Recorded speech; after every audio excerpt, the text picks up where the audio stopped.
Welcome to Making Comics When Everything Sucks, a panel that in my head I have been thinking of as the Trump panel. And more broadly, we live in a difficult historical moment, and comics have become a part of public dialogues, and so I'm really excited to have the comics artists that we have here. Let me give you a brief bio of who is here. It's kind of a great lineup. Whit Taylor is an Ignatz-nominated cartoonist, writer, and editor from New Jersey. In addition to self-publishing, her comics have been published by Sparkplug Books, Ninth Art Press, Boom, The Nib, Fusion, Penn Illustrated, and others. And may I also say she is a longtime BCR member, so we like having her back again. Luke Howard is an Ignatz-nominated cartoonist who works and teaches in Vermont. He was fathered by a fighter jet and mothered by a warm pile of laundry. He received his MFA from the Center of Cartoon Studies, where he now teaches. Several of Luke's comics have been named notable in the Best American Comic Series, and his mini-comics Trevor was nominated for the Promising New Talent Ignatz category in 2014. Hi. Bob Sikoryak is the cartoonist responsible for Masterpiece Comics. Terms and Conditions, and the Unquotable Trump. He is drawn for The New Yorker, The Onion, Mad, and The Daily Show with Jon Stewart. He has hosted his carousel comic shows in NYC and around North America since 1997. Liz Prince, Will You Still Love Me If I Wet the Bed? Top Shelf Productions 2005, was nominated for several awards and received the Ignatz for Outstanding Debut in 2005. She has done freelance work for several Cartoon Network comics properties such as Adventure Time, Regular Show, and Clarence. Liz's first graphic novel, Tomboy, a graphic memoir, was released in 2014 by Zest Books, to critical acclaim. Liz is a current contributor to the punk magazine Razorcake and draws from album covers for assorted bands.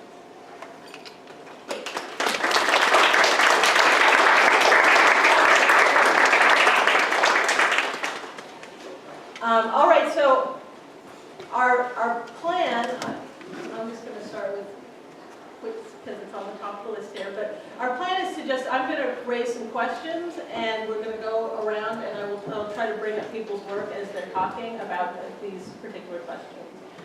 So the first question I was hoping people would talk about, and just to kind of get the conversation going, is how has your work changed? How have you responded, grown, or even been reduced by the election in terms of responding in your work to polarization, hostility, and the current political discourse?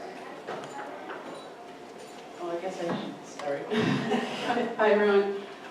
So yeah, this is a comic I did for the Nib, and I think the topic of that one was there was a few cartoonists, black cartoonists, who were asked to reflect on Trump and the current.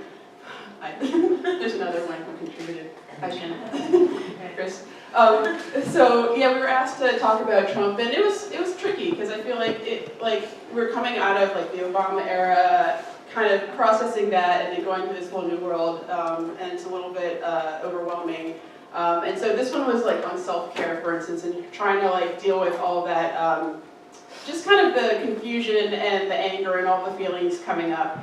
And in terms of like you were mentioning, like how has it affected my work? I've always tended to do work that focuses on race and culture and things like that, and I feel like actually as I've gone on, I've become less interested in doing that, and I have had a desire to do other things. I have a background in public health, so I've been trying to steer more towards doing things with medicine and health, and I think that the current administration has given me an opportunity to do that.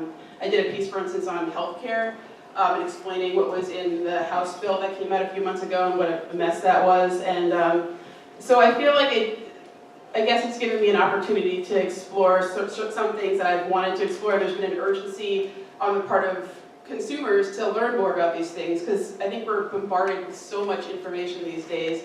Comics provides a great opportunity to condense that information and make it more relatable and consumable by people. I don't think that my work has changed so much in reaction, but the amount of time that I spend looking at things like Twitter and reading the news and getting extremely bummed out has changed. My main project that I've been working on for the last year or two has been a Patreon-run subscription program where I draw a comic every day, and then I make a little book of them and send them out every month. And a lot of the things that I've ended up expressing through these comics is like the pure, like, hopelessness that comes from seeing all these things happen that are ostensibly pretty far removed from my reach, and trying to show some kind of solidarity with people who are also going through the same thing. I actually started a project called 100 Things I Like, in which I drew just 100 things that I like to combat all the bad stuff that's going on. And I'm going to be putting out a call for entries, and it's going to be a zine just with people just drawing like one page with little images of 100 things they like, to try to put something positive out there, even if it's just like a small kind of superficial thing. Yeah, kind of going off of that, when the election first happened, anger was like my first response, and I think for the first couple weeks, it was like I started an Instagram account called Fuck Trump, and it was just like a picture of me flipping Trump off every day, and I was like, okay, I'm gonna like do comics that are, you know, like channeling that anger, and that like started to like really wear down on me really quick. And I think I made the decision after a while to kind of go down that route of trying to encourage the positive and trying to, you know, I'm not gonna like waste my time. Like I still hate and am angry at Trump and all that. That'll never go away. But like he doesn't deserve that much energy from me. You know what I mean?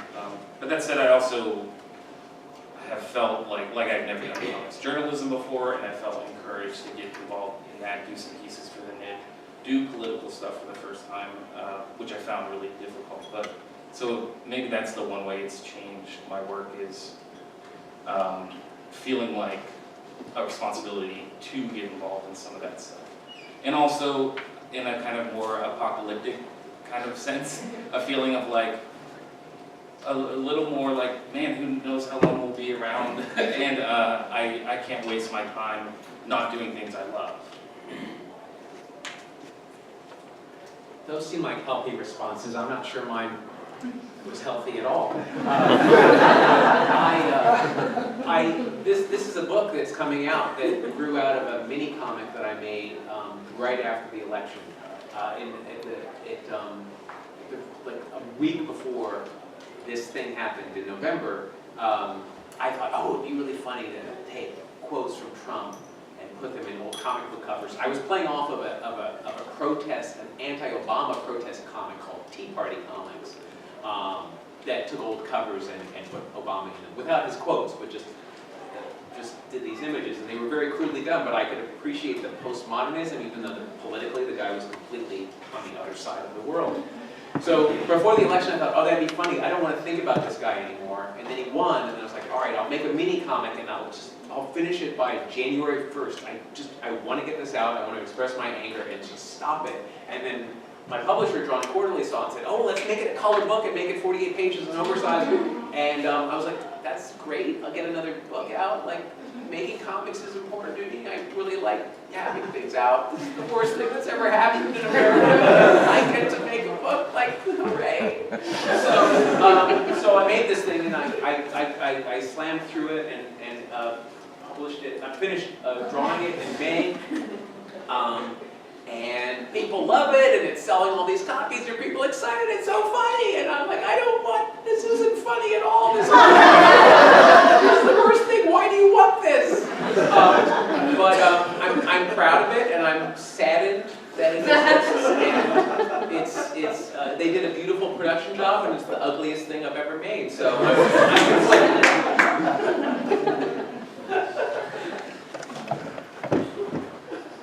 So So how do you guys think what do you think the role of comics has been in this moment? Because I feel like I'm seeing more comics, like in social media and more in talking about politics.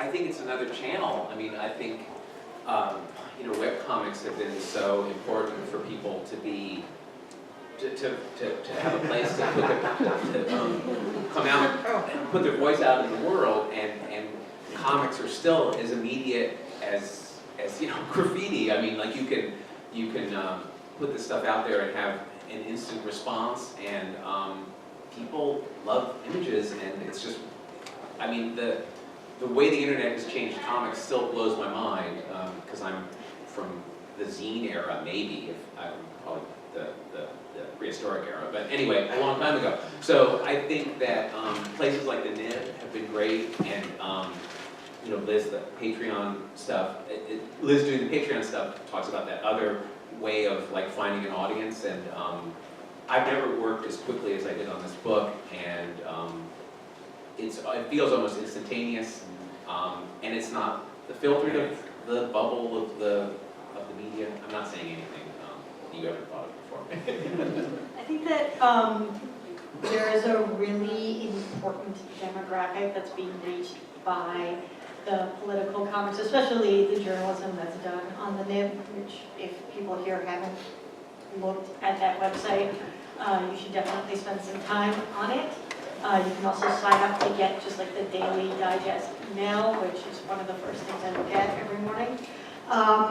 But besides having these comics that kind of skew from like personal reactions to comics journalism, they also do a lot of infographics, which for someone like me, who can get very inundated with long articles that are trying to explain these processes, like seeing them broken down into graphics and into a form that I already naturally am drawn to, I think that it makes this information more palatable for people who have either for a long time kind of considered themselves to be maybe politically neutral, or who just don't want to spend all their time online reading New York Times articles.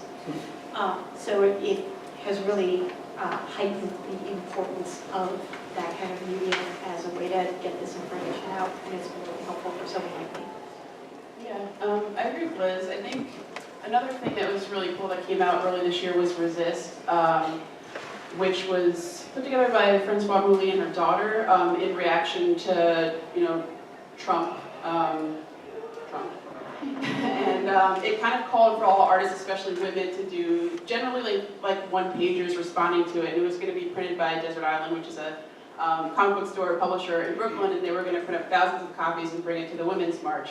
And that happened, and it was super exciting. I did a brief piece on it about like getting on the subway the day after the election, and just like how everybody was just like sitting there like totally dazed, and how emotional that was. And I think that was empowering, because everybody felt powerless, and that was an opportunity for them to express something. And it was nice, like, I love, like everyone said about the webcomics, it was nice too to have something in print, and that also led to a second publication, which came out, I think, pretty recently. So yeah, I think it can serve to give people more information, to explain things, and I also think it can be funny. People need to laugh like now, because there's so much nonsense. So, I love seeing good gag cartoons, whether it's the New Yorker or anywhere else, like things that have a really smart play on what's going on. Yeah, I think I was going to mention Resist as well, because I think there's just a lot of important civil disobedience and protest that's happening in comics. That those things like Resist are very important venues for that. And I think comics does provide a specific ability to protest something. I think it's an amazing way to communicate information that you can't get just in a news article, or you can't just get through images alone, or even video. Comics has this like magical quality in terms of communicating information. And so I think there's a reason why more and more people post-Trump, not post-Trump, current Trump, are flocking towards expressing their feelings through comics. when you said post-Trump, I was like, did I miss something? Why are we all here? So how has some of you have talked about this already, but how has your work changed, or how have your audiences changed in responding to your work? Because if you're doing different work, are you getting different feedback? Are you getting, how have your audiences changed? Are they giving you like feedback about this format? I can jump in. I did a piece shortly after so there was like the inauguration and then the Women's March, which I went to in DC, and then the next weekend, the NIB sent me to cover anti-abortion rally. And so I had to go down and do a piece on something that I strongly disagreed with. And it's something like I was taken to as a kid to that march. So there was a lot of like, drama there or baggage. And I think that, like doing that brought, I don't know, it just gave me some important perspectives about like the other side of the aisle, I guess, like meeting people who aren't necessarily pro-Trump but have conservative values or whatever, and trying to remember that they're human beings on the other side.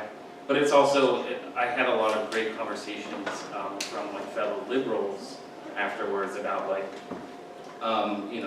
commentary on the piece I made and things that I didn't delve deep enough into, things I could stand to like do more research in, and so I feel like just doing something in that realm like just opened me up to a lot of like important and good conversations that aren't always comfortable, but that's not something I usually open myself up to in my regular like kind of fiction comments.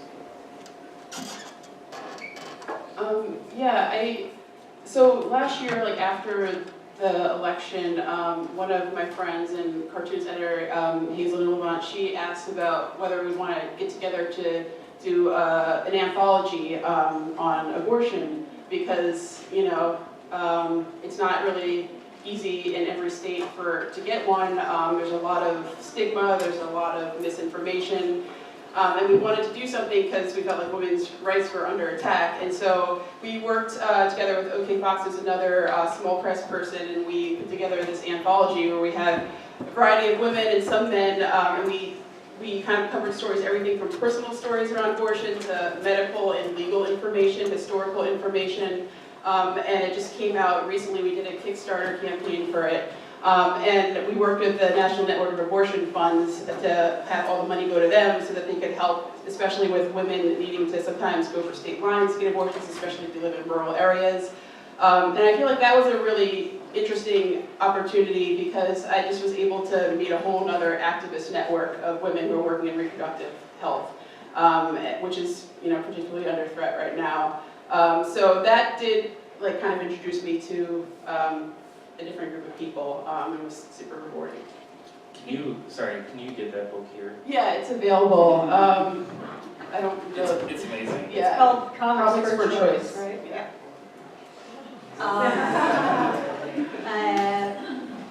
One of the cooler things that happened as a result of this election, as far as cartoonist protests is concerned, was after the first Muslim ban was announced, and the ACLU was getting involved, a bunch of cartoonists online basically decided to do commission drawings for people in exchange for donations to the ACLU, and we were able to raise a bunch of money by doing that, and it was just like a fun way to use our quote-unquote talents to raise money for an actual cause. So, and it was really heartening to see how many, not just cartoonists were getting involved in offering the drawings, but how many people were donating.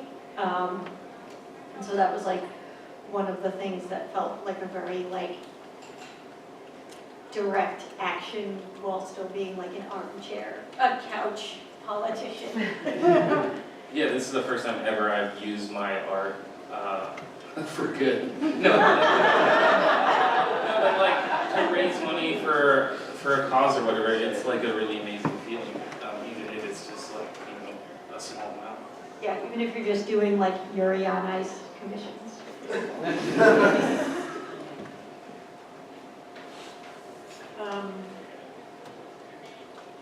And I guess that this is sort of the flip side of that is, have you run into threats, harassment? Has there been sort of like a downside to actually moving into an activist conversation? I'm a white straight male, so no. Yeah, I kind of feel like even when I'm doing like a controversial piece about abortion, like no one bugs me, and that's like an insane privilege I have, you know. I did a piece that came out in February for the NIP called What is Race?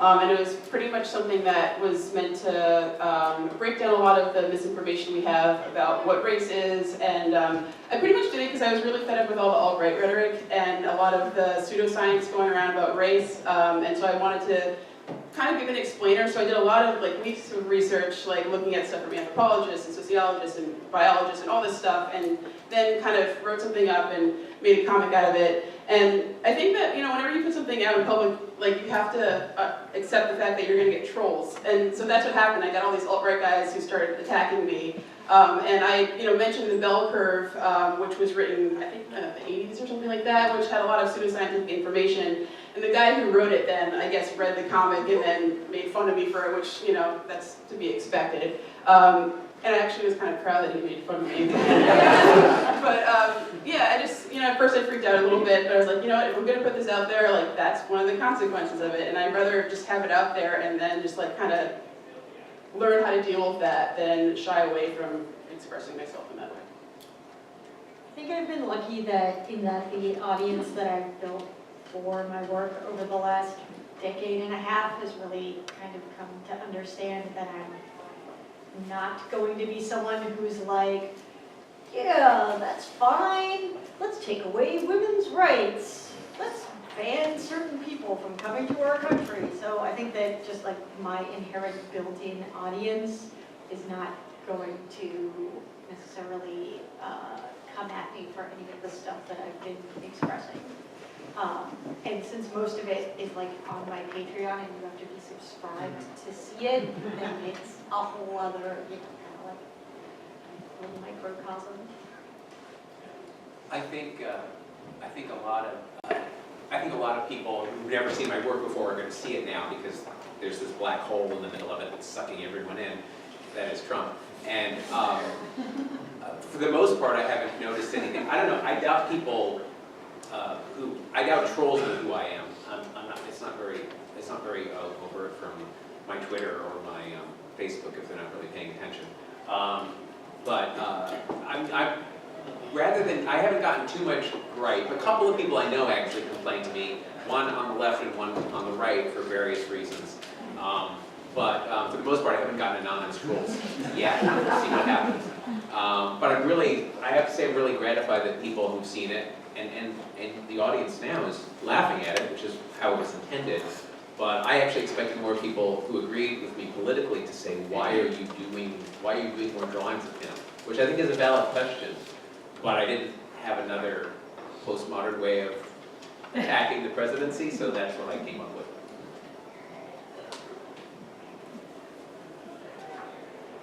Have any, this sort of, these all kind of bleed into each other a little bit.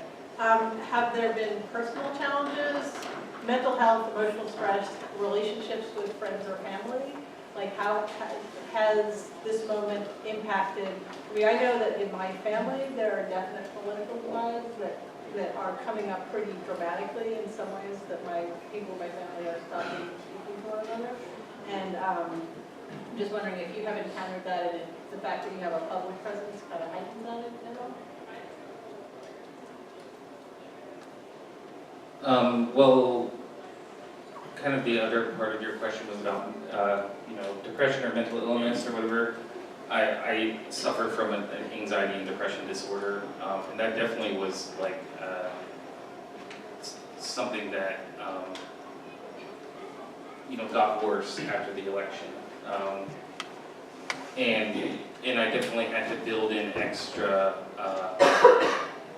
time to deal with that.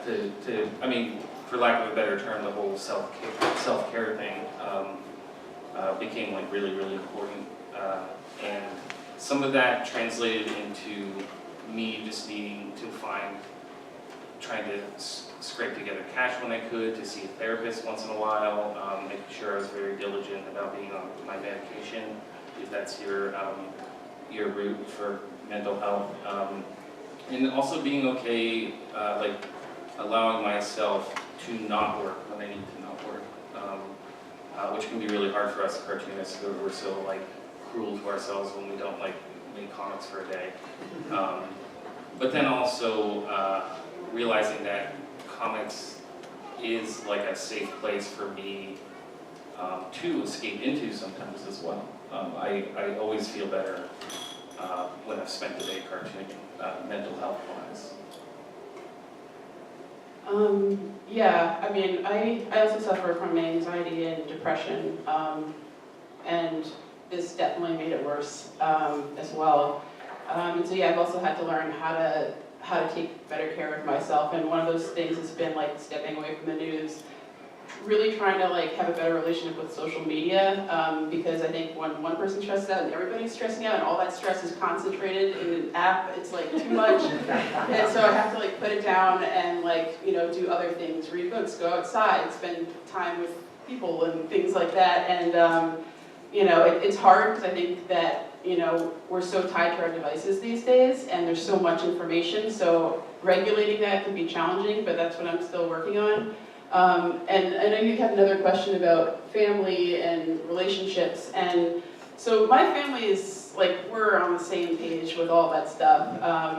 But it's been interesting. I did a piece for Penn Illustrated on the weekend after the election, and going back home to New Jersey and talking to my parents who are of a different generation, and even though we generally agree, there were still differences in terms of like when we're discussing Hillary and Bernie and all these things that came up.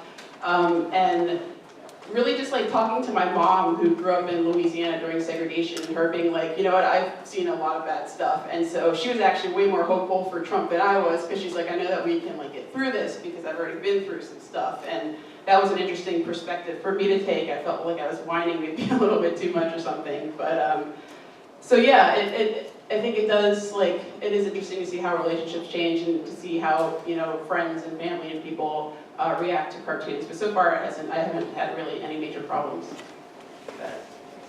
Yeah, I was raised in a very liberal household, but I think that it's being someone whose family is very politically lenient.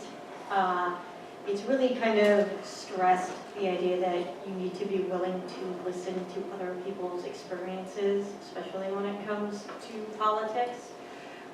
Mostly because my younger sister was one of the people who really firmly believed that there was pretty much no difference voting for Hillary or for Trump, which I strongly disagree with. And I was watching her get into these arguments with people on Facebook where they would be like, that's a really privileged thing to say, and she'd be like, what does that have to do with it? And so I really tried to be encouraging her and other people to be open to what other people's political experiences are and personal experiences, even if they're coming from a more conservative side. Not that you have to agree with somebody, but I think that all of this stuff is based on personal experiences and personal beliefs, and that's what makes politics such a divisive subject. Because most people feel very deeply about the things that they believe. So it's been a little bit of a learning curve just to like be trying to be cognizant of the fact that everyone has a different perspective, even if they agree with you.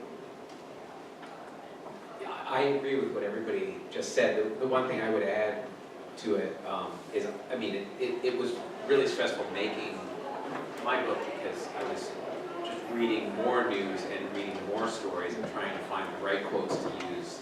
And it was just, I mean, my wife was very patient with me when I was very upset every morning, like just hearing the news and thinking about it constantly.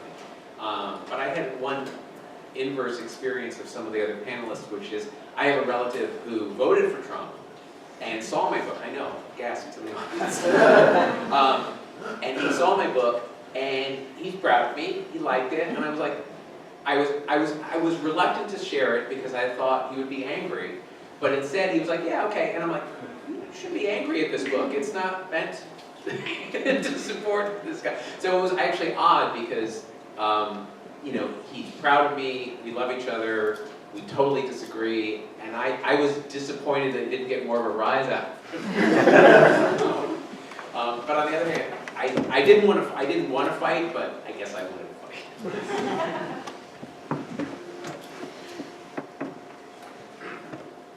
So my final question, and then I'm going to let you kind of ask each other questions and talk, is are there rewards and possibilities and exciting, is this an exciting moment in some ways? Are there ways in which, like, kind of that mixed thing that Bob was talking about of like, I get to make this new big book, but it's also kind of, you know, about this horrible moment. Like, what are the excitements of this moment and possibilities?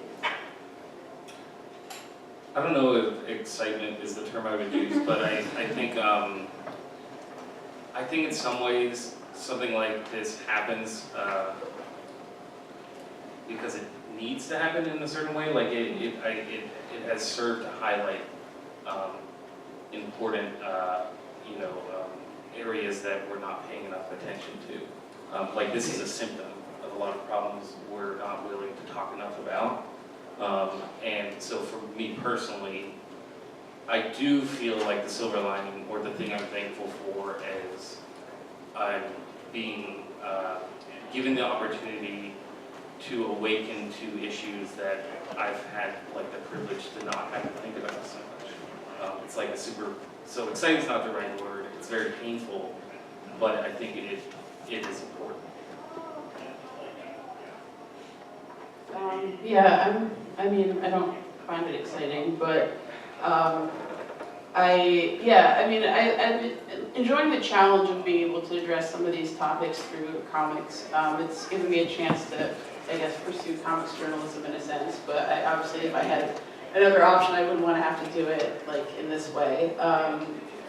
But yeah, it's hard for me to say what positive has come out of it. I guess, a lot of these issues have existed for a very long time in our country. It's just that now we're discussing them. We have these avenues to discuss them, and I think it's super overwhelming because it's all coming out right now, and there's only so much like the average human can handle.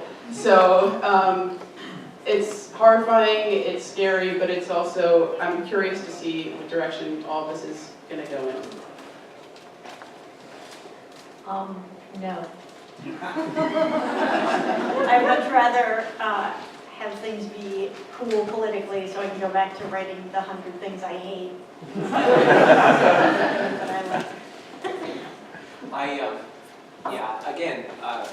I think we're all kind of talking around the same things. I agree. I don't really see what good comes out of this.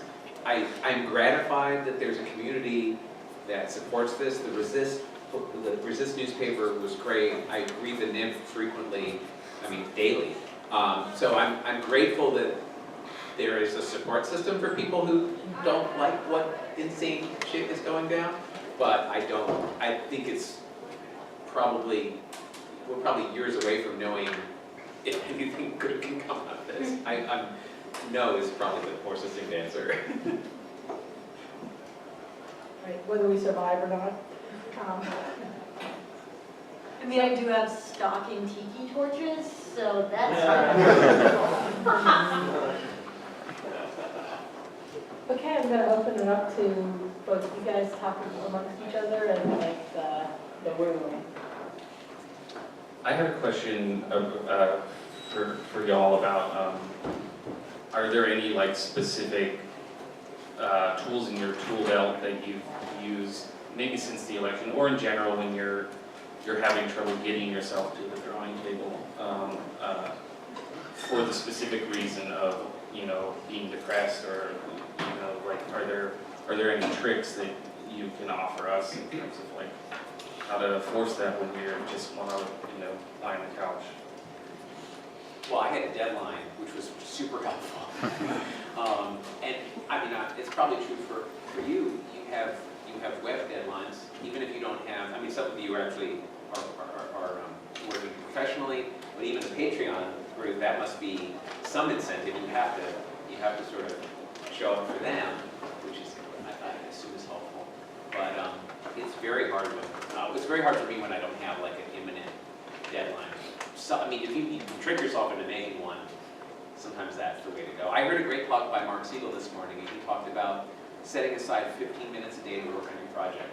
15 minutes is very doable, and I've heard that before from him, and it's worth repeating. I think that's a great idea. He set his alarm 15 minutes earlier every morning, just 15 minutes to work on your project, and soon it expands. You get caught up in it, and it gets fun again. And I think that is a great way. I think you have to trick yourself into making comics. And everything is hard.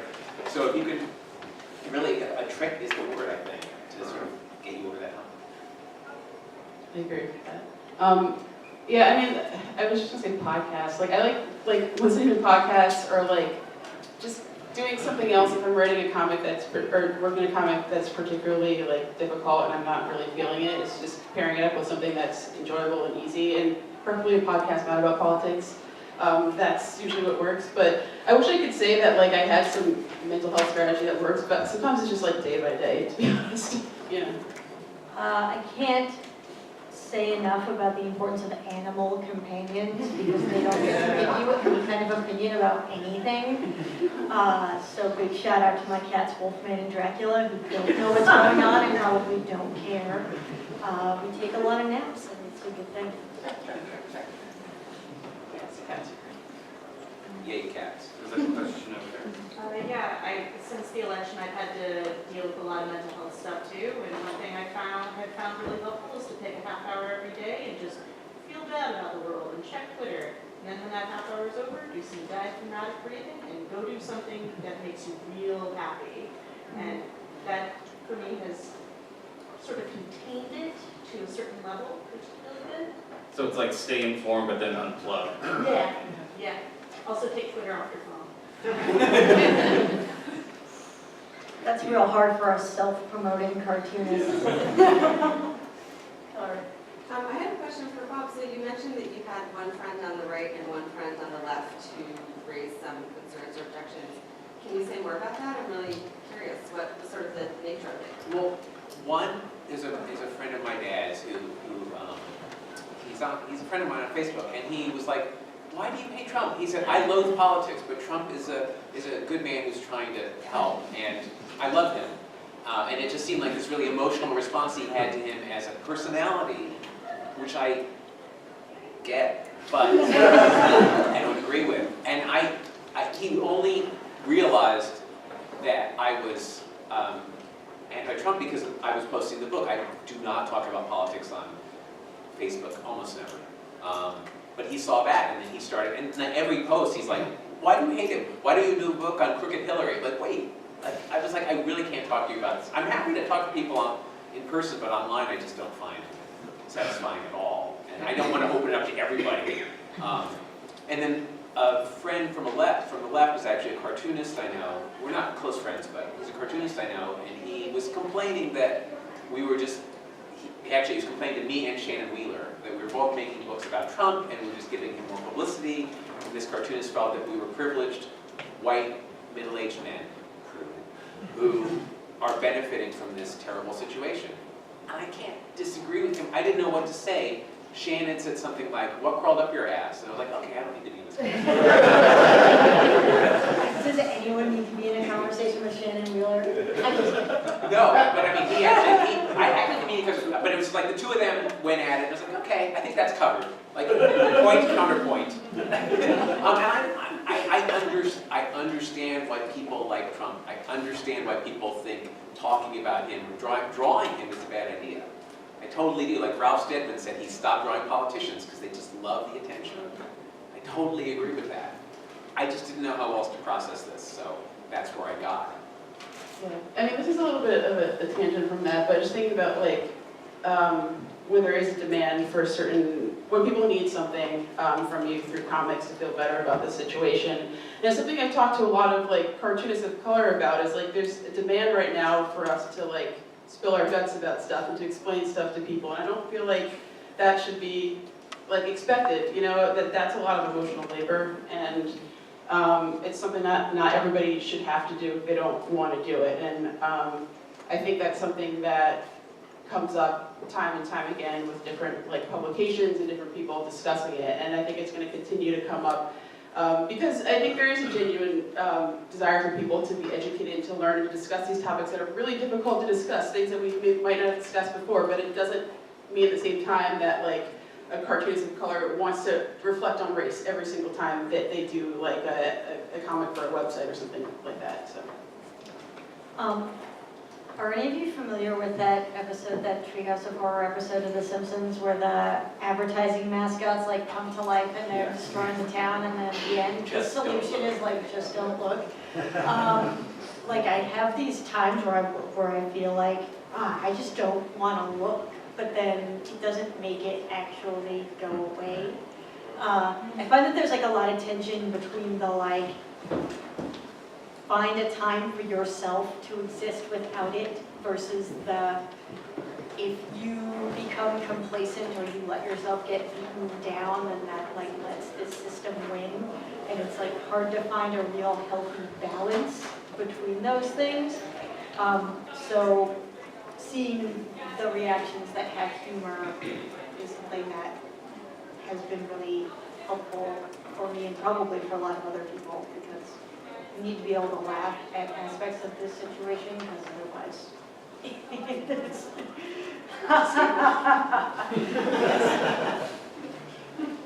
That's your sinister eye. I don't know, was it? Sure. I guess, like, following that line of thought, like, what are the comics, or, I mean, there's mention of podcasts too, like, what are you relying on for catharsis right now? I like a lot of the shows, like The Daily Show. I think Colbert is really funny. I like seeing comedians talk about this stuff. If you can insert jokes into it, it's really helpful. I listen to WNYC, our local, NPR station. So I hear that version of it, and it really helps me to hear comedians like this man. Like John Oliver is great. Samantha Mead is amazing. She's so angry. It's so refreshing.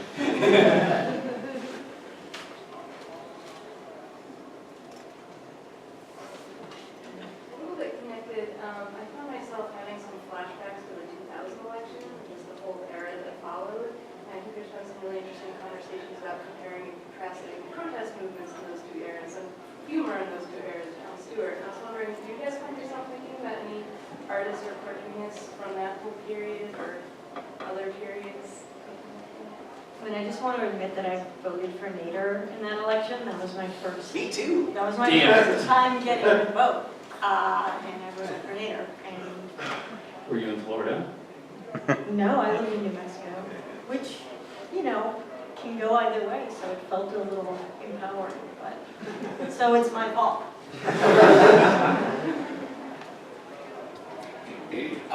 Many of them are still alive, the people that were making comics in the year 2000, like me.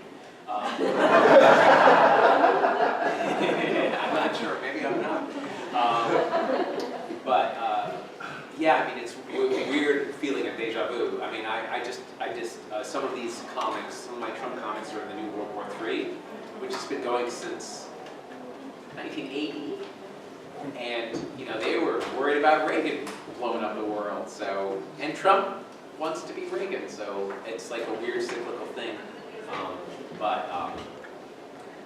Some progress, some horrible falls back, but I don't know, we'll probably get through this.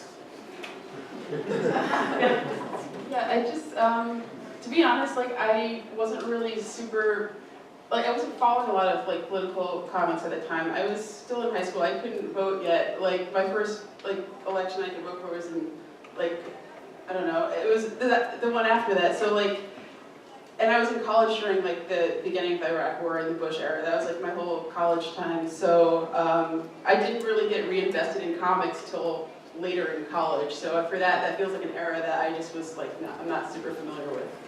I feel like, though, in retrospect, I will come across comics from that time, or as Bob said, from like earlier, or you're talking about your mother reminding you of like the stuff she'd been through back in the day.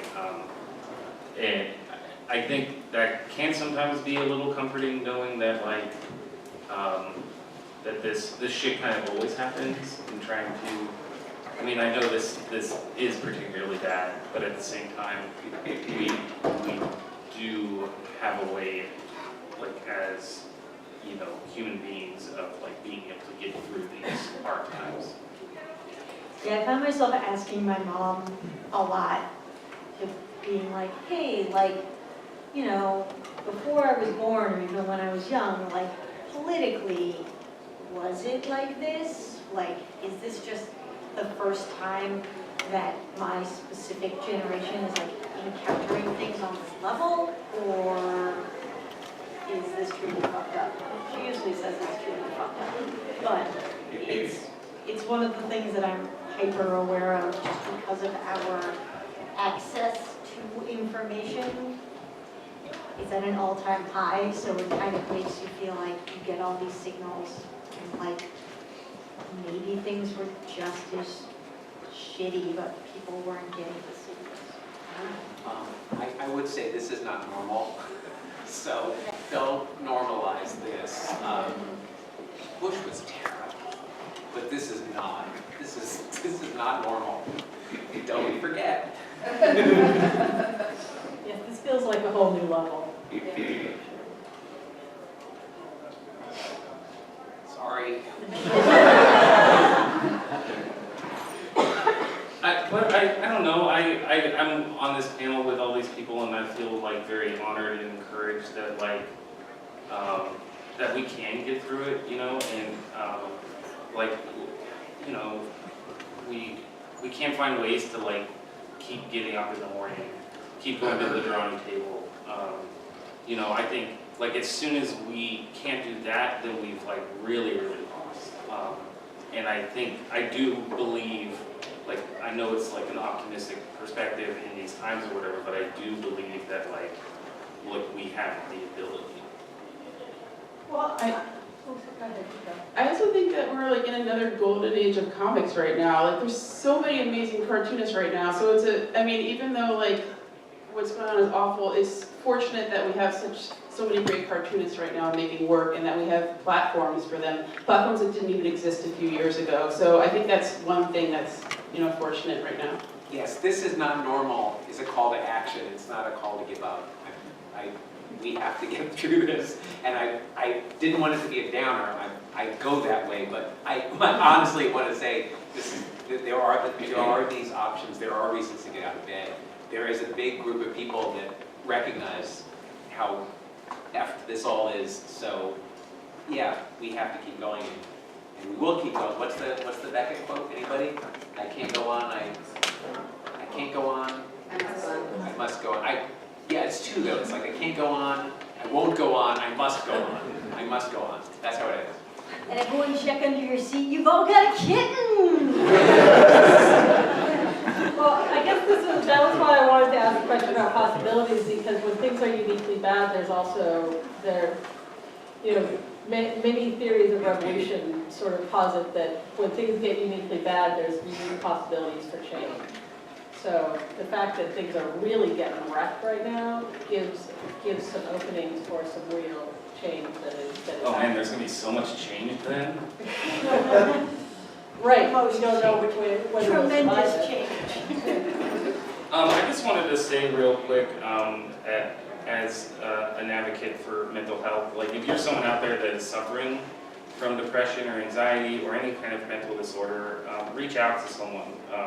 Come talk to me over in the hallway, or and anyone here, I'm sure, would be willing to talk as well, because it's that's a very treatable thing, and just don't be afraid to reach out.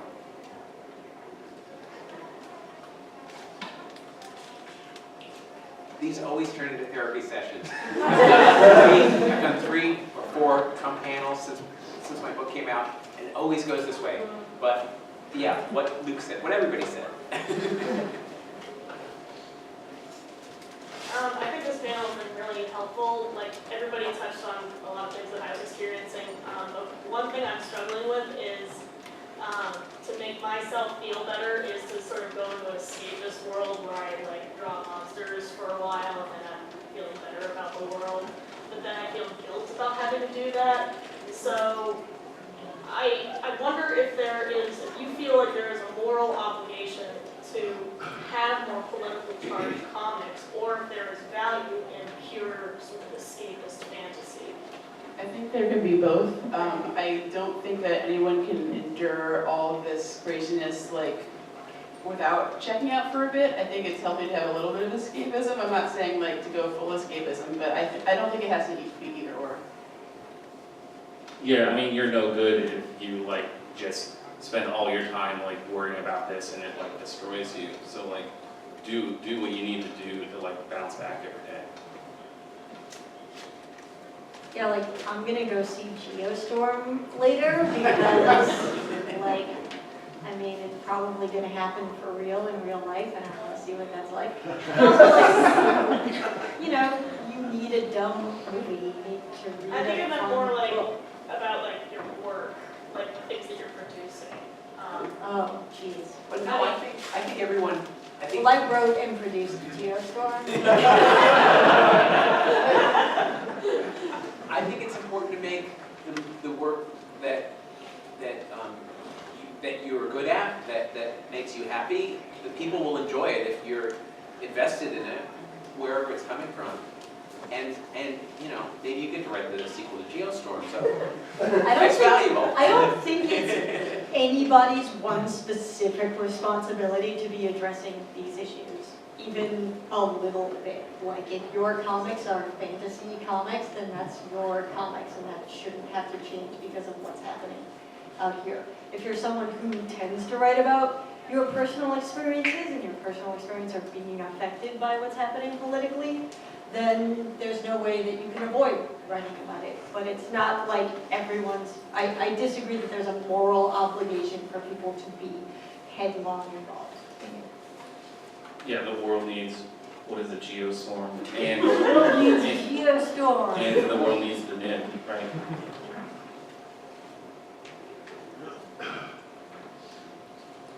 One last question?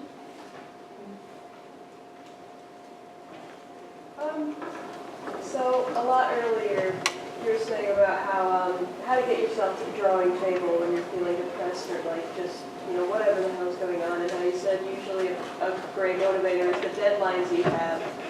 And as a student at Mass Art studying illustration, I'm definitely not a good example model student.